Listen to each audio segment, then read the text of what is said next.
Cultivate peace, protect creation.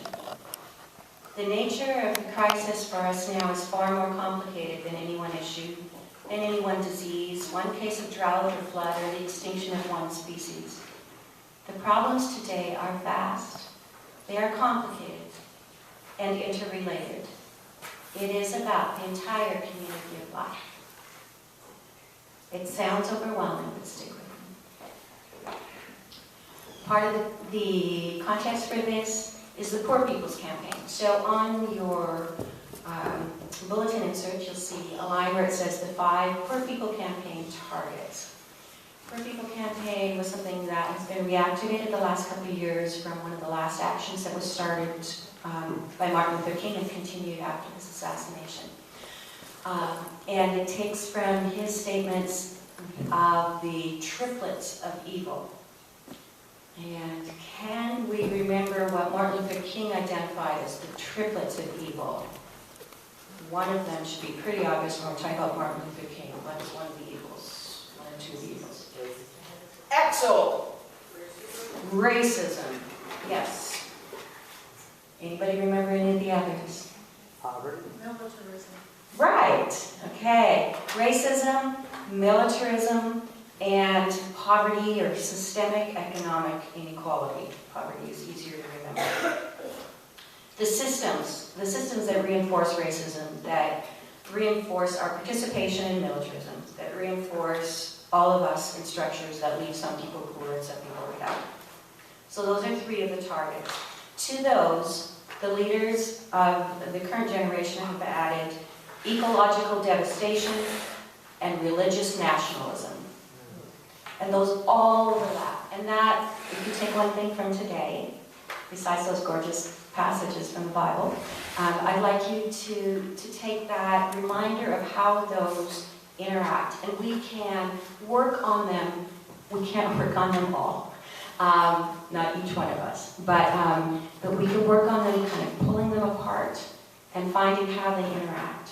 And so climate justice says that ecological devastation is so overlapping with systemic racism. It's overlapping so much with systemic economic inequality. It is unfortunately also overlapping with religious nationalism, or the use of religious language to reinforce national level mythology. And so we can start at any point in those 5 circles and pull together. And today we're going to talk about ecological devastation as it ties into racism, as it ties into inequality or other injustices, somewhat militarism, and religious language. We'll see that the next point are Deb's assumptions. What I will not argue today is that climate change has started. Maybe it's because I spent my early years closer to the North Pole. People in the polar regions have noted that when something called permafrost is melting, it is not permanent. When waterways that have been closed throughout human memory are open, that something is changing. And there are many other places around the world where people have been noticing changes for decades. What we know now is that there are unknown interacting effects, snowball, avalanche, logarithmic, interacting effects that leave us unable to predict what will happen.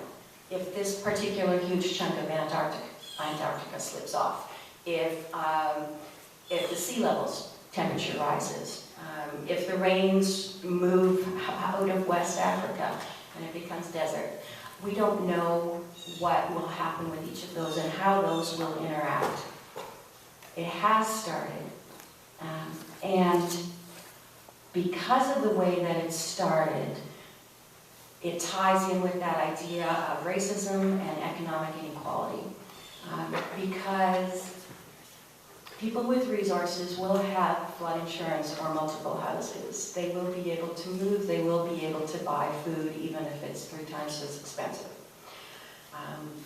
But people who are stuck in living on toxic waste dumps, people who can only find housing on floodplains, people who have to flee the mountains of Central America because they have had an unprecedented drought there and can't raise their own food.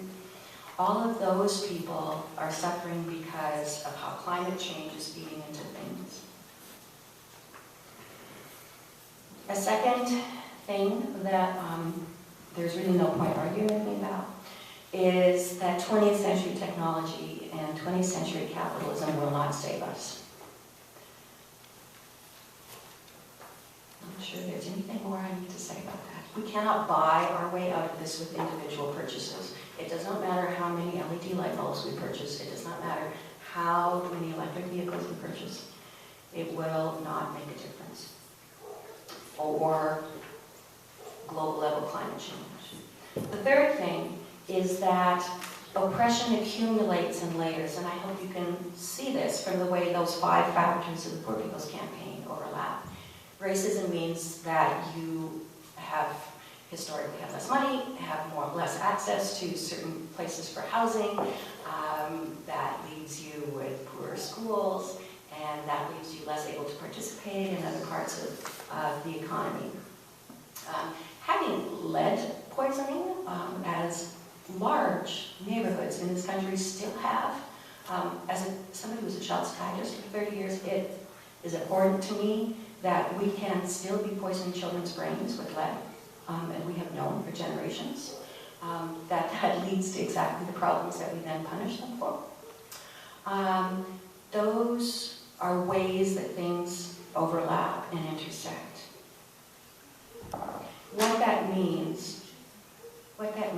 What this all means, is that we need to walk together. And the people of the earth are calling to us. The people that Jesus talked to in the Beatitudes are calling to us and saying, come walk with us, make change, be willing to change how you do things and how you look at things. Listen to us.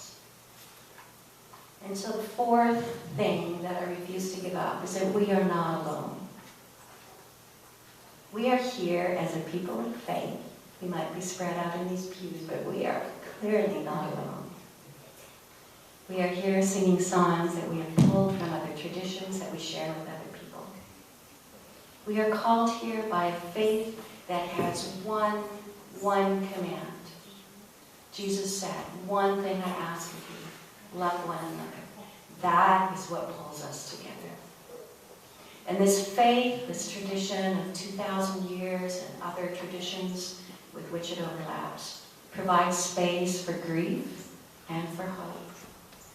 And it gives us a way to listen to those who are different, to those who are marginalized.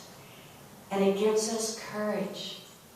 Like the first hymn we sang, Jesus who died will be satisfied. We follow the directions of somebody who was not afraid to challenge any of the powers and who was recognized as a risen spirit by those who came after him. And when my faith is low, I come and sit with you. And when your faith is low, you can come and sit with me. So we are not alone.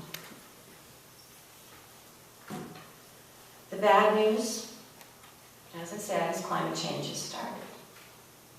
The good news is the story is not finished. There is much that we can do. There are tidal waves of hope.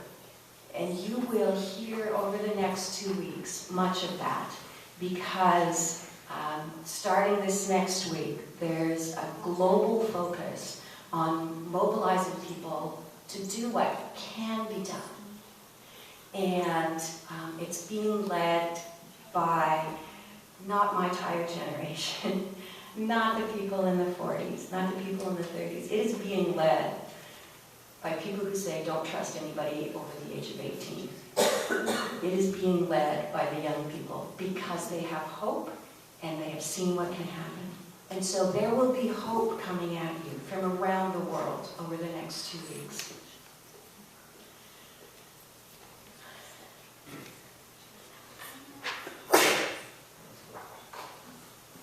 going to skip more of the bad news. There are things that we can do. There are things that we can do in West Virginia. When some of this was being talked about over the last year, there was part of me that said, I don't live in any center of power. This requires people who can pass the laws and argue with the legislators. Just down the hill from here are places where millions of dollars are being channeled to make excuses for extracting fossil fuels, and then to find more reasons to extract more fossil fuels. That cycle is always perplexing to me. What if we could convince WVU to do more of the work that identified the problems with the diesel vehicles coming out of Germany, and do more of the work that allows us to work with our environments as mountaineers know so well? What if we paired with another fellowship somewhere else in the world that's experiencing some of climate change and walked with them? What if we connected with the groups that are working on so many mountainsides as we speak, finding ways to reroute or to lay pipelines? What if we talk to our neighbors so that we know whose hillside is being deforested so that a pipeline can go through, so that we know which neighbor's family cemetery is being dug up for a pipeline? What if we talked to each other about what our concerns are? What if we had the courage to really focus not only on our fears, but what we love? We protect what we love. So I brought here this morning some small symbols of some things that I love. And this is the heart of the climate justice movement, the top of the little page that you had there.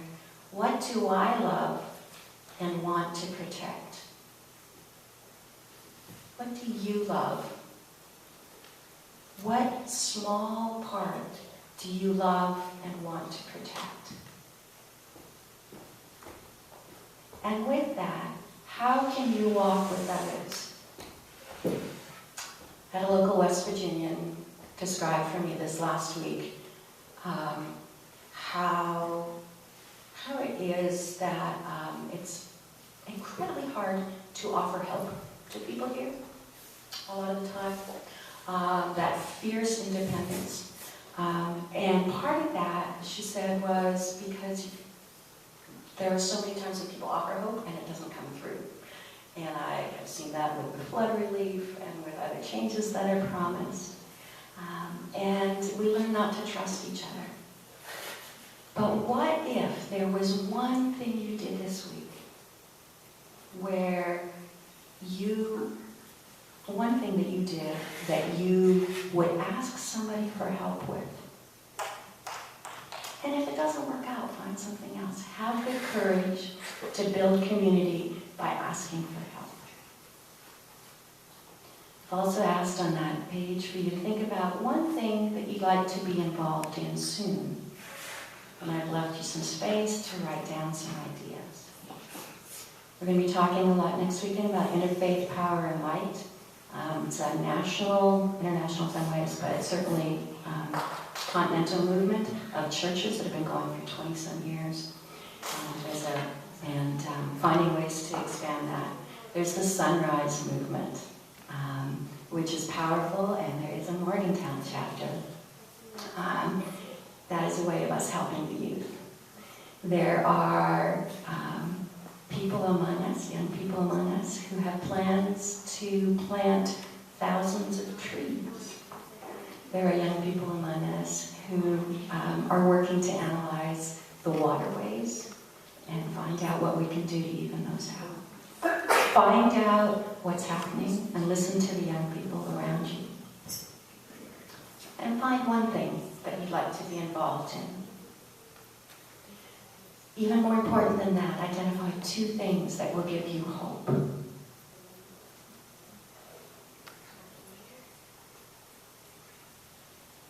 Let's help each other out. Can you shout out something that gives you hope? I know it's hard to be the first one to speak, so Hello. bonus points for that. Hello. Our children, oh God, yeah. And our children not collectively, but they're individual brilliance. Mm-hmm. The trees. Mm-hmm. What's something else that gives you hope? The sky. Community, effort over there. I said the sky. The sky, yeah.